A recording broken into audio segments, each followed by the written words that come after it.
नमस्कार, मैं मुकेश जौहरी एसके के स्टूडियो की तरफ से। आज हमारे साथ जो है दो पूर्व सैनिक आए हुए हैं और आज का दिन जो है हिंदुस्तान के लिए कि अपना गर्व में गौरवान्वित होने का दिन है। 1971 में हमने जहां युद्ध में विजय हासिल की थी। आइए जानते हैं इन दोनों पूर्व सैनिकों से कि ये भी उस समय थे, उनकी क्या स्थिति रही और आज ये कैसा हर्ष महसूस कर रहे हैं। इनमें से हम सबसे पहले बात करना चाहेंगे हरीश कराकोटी जी से, जो कि इस समय यहाँ के पार्षद भी हैं। हरीश जी, बहुत बहुत शुभकामनाएं, आप यहाँ पे आए, बहुत बहुत धन्यवाद उसके लिए। सबसे पहले आपका धन्यवाद, आपने स्टूडियो पर बुलाया। और आज का दिन वास्तव में एक ऐतिहासिक दिन है।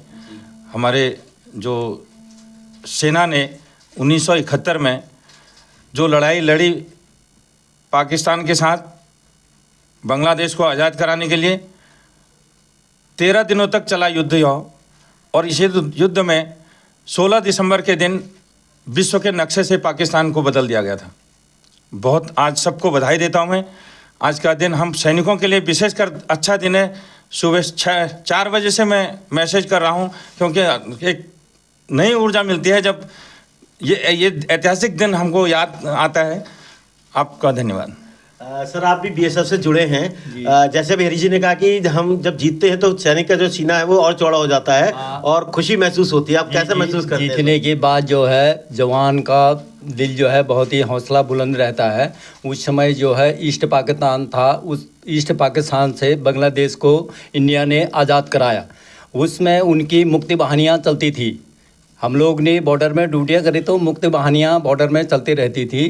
तो वो लोग जो है उसकी बॉर्डर की सुरक्षा करते रहते थे। बॉर्डर की उस समय ऑर्गेनाइज नहीं हुई थी उनकी फ़ौज, तो उसके बाद ऑर्गेनाइज हुई तो फिर जो है वो बीडीआर हुई। उसके बाद जो है वो बॉर्डरों में पेट्रोलिंग या ड्यूटियाँ अपनी करती रही। बहुत बहुत धन्यवाद, थैंक यू।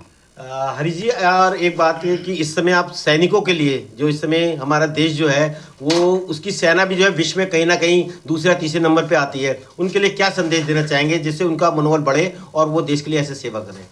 मैं यही कहना चाहूँगा, हमारी सेना वैसे तो पूरे विश्व में बहुत मानी हुई सेना है और उनको मैं एक संदेश देना चाहूँगा, आगे जो भी हो हमारे देश के लिए, अपने वतन के लिए जितना हो सके कर सकें। और पूरे हमारे मोदी सरकार ने सेना के लिए विशेषकर बहुत कुछ किया हुआ है इस दौरान, वो सब जानते हैं। आपने ये अभी एक क्वेश्चन का जवाब देते हुए बोला कि इस बार की सरकार ने बहुत कुछ किया। वो दिखता भी है कि पिछली सरकार उतना सपोर्ट नहीं कर पाई थी। तो आपको लगता है कि ये कहीं ना कहीं सरकार की तरफ से भी पहल का नतीजा है, जो सेना जो है इतनी मनोबल के साथ आगे बढ़ रही है?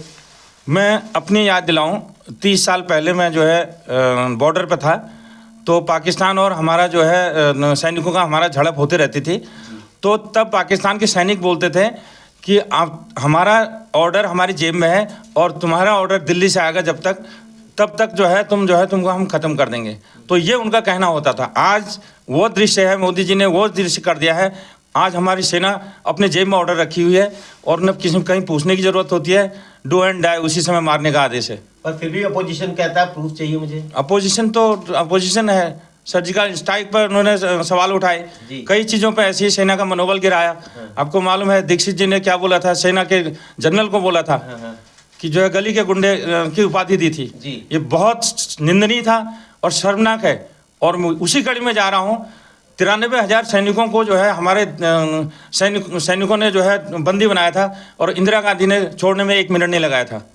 कोई शर्त नहीं, कुछ नहीं। इसलिए आज हम ये भुगत रहे हैं। ये जो नहीं तो अगर ये जो आज़ाद कश्मीर है, जो पाकिस्तान में पीओके में कश्मीर का हिस्सा है, वो आज उनके पास नहीं होता।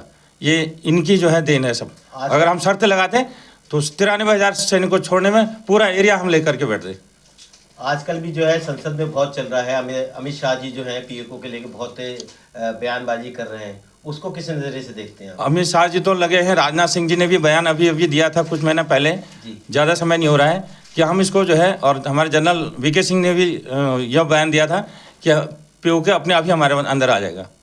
चलिए, बहुत बहुत धन्यवाद हमारे स्टूडियो में, और एक बार फिर से आप दोनों सैनिकों को, आपकी वजह से हम जो है सुरक्षित घरों में रह पाते हैं। बहुत बहुत धन्यवाद, बहुत बहुत शुभकामनाएं। Thank you.